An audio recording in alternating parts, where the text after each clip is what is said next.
Hello everyone, welcome to technical Tiwari. So आज के इस वीडियो में हम जानेंगे एसटीडी वर्सेस एसएसडी के बारे में, इनके एडवांटेजेस, डिसएडवांटेजेस, इनके बिल्ड के बारे में। तो बिना टाइम को वेस्ट किए वीडियो को स्टार्ट करते हैं।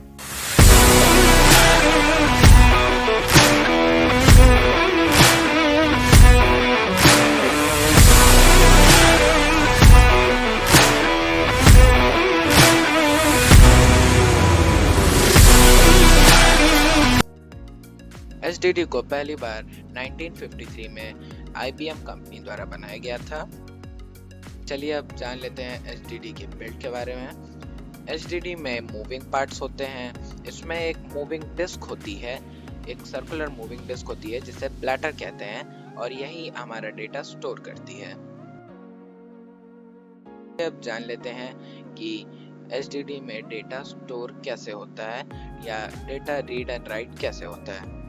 तो जैसा आपने पहले के टाइम्स में देखा होगा, एक इंस्ट्रूमेंट आता था ग्रामोफोन। उसमें एक सर्कुलर डिस्क होती थी, एक मूविंग डिस्क होती थी, जिसमें एक नीडल उस मूविंग डिस्क को जब टच करती थी तो गाना प्ले होता था। एसटीडी में भी सेम वैसा ही सिस्टम होता है।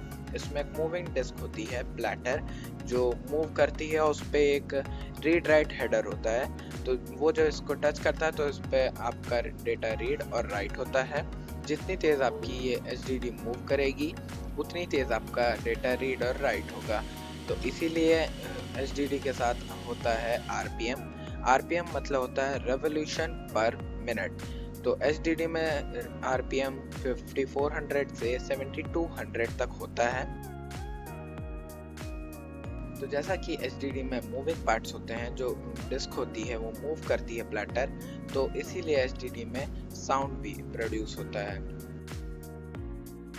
एसएसडी को पहली बार 1978 में स्टोरेज टेकिन कंपनी के द्वारा बनाया गया था। तो चलिए अब जान लेते हैं एसएसडी के बिल्ड के बारे में। एसएसडी में कोई भी मूविंग पार्ट्स नहीं होते हैं। इसमें मेमोरी चिप्स होती हैं और ये स्पीड के मामले में एचडीडी से 10 टाइम्स फास्टर होती है। तो चलिए अब जान लेते हैं कि एसएसडी में डेटा रीड एंड राइट कैसे होता है। तो इसमें कोई मैकेनिकल आर्म नहीं होता है, क्योंकि इसमें कोई मूविंग डिस्क नहीं होती है एचडीडी की तरह। इसमें एक एम्बेडेड प्रोसेसर होता है, एक लगा हुआ एक प्रोसेसर होता है जो डेटा रीड और राइट करने की यूज में आता है। इसे कंट्रोलर भी कहते हैं। तो चलिए अब बात कर लेते हैं एचडीडी के एडवांटेजेस के बारे में। ये आपको चीप प्राइस में मिल जाएगी एज कम्पेयर टू एसएसडी। ये आपको ज़्यादा स्टोरेज मिल जाएगी चीप प्राइस में एज कम्पेयर टू एसएसडी, क्योंकि ये इसमें मूविंग पार्ट्स होती है और ये काफ़ी पुरानी टेक्नोलॉजी है इसलिए। तो चलिए अब बात कर लेते हैं एचडीडी के डिसएडवांटेजेस के बारे में। इसमें एक्सीडेंट इश्यूज होते हैं। एक्सीडेंट इश्यूज मतलब अगर कभी आपके पास एक पोर्टेबल एचडीडी है और वो आपके हाथ से गिर गई तो उसके ख़राब होने के चांसेस बहुत ज़्यादा हैं, क्योंकि उसमें मूविंग पार्ट्स होते हैं, इसलिए उसको ख़राब होने के चांसेस ज़्यादा हैं।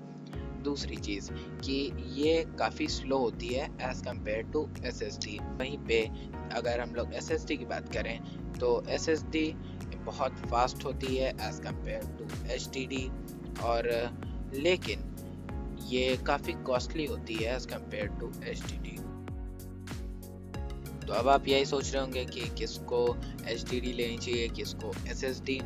तो मैं बता देता हूँ, अगर आपको स्टोरेज चाहिए, मतलब आपको कुछ अपना बैकअप लेके कोई फाइल्स स्टोर करनी है, तो आप एचडीडी लीजिए, जिसमें आपको रीड राइट स्पीड नहीं चाहिए, ज़्यादा पावर नहीं चाहिए, बस आपको स्टोरेज मैटर करती है, तो आप एचडीडी लीजिए। अगर आप गेमिंग करते हैं या वीडियो एडिटिंग करते हैं या कोई भी हैवी यूज़ के लिए आपको चाहिए, तो आप एसएसडी लीजिए। थोड़ी कॉस्टली होगी, लेकिन आप एसएसडी लीजिए तो वो सही रहेगी, क्योंकि उसकी लाइफ स्पैन भी ज़्यादा है एचडीडी के काम के मुकाबले। लेकिन वहीं आपको अगर कैजुअल यूज़ के लिए चाहिए, कोई ऐसे खाली इंटरनेट सर्फिंग के लिए चाहिए और डेटा स्टोर करने के लिए चाहिए, तो आप एचडीडी बेस्ट है आपके लिए। अगर आपको ये वीडियो अच्छी लगे तो इस वीडियो को लाइक कर दीजिए, चैनल को कर लीजिए सब्सक्राइब। मिलता हूं आप सभी से एक नए वीडियो के साथ। तब तक के लिए टेक केयर एंड बाय।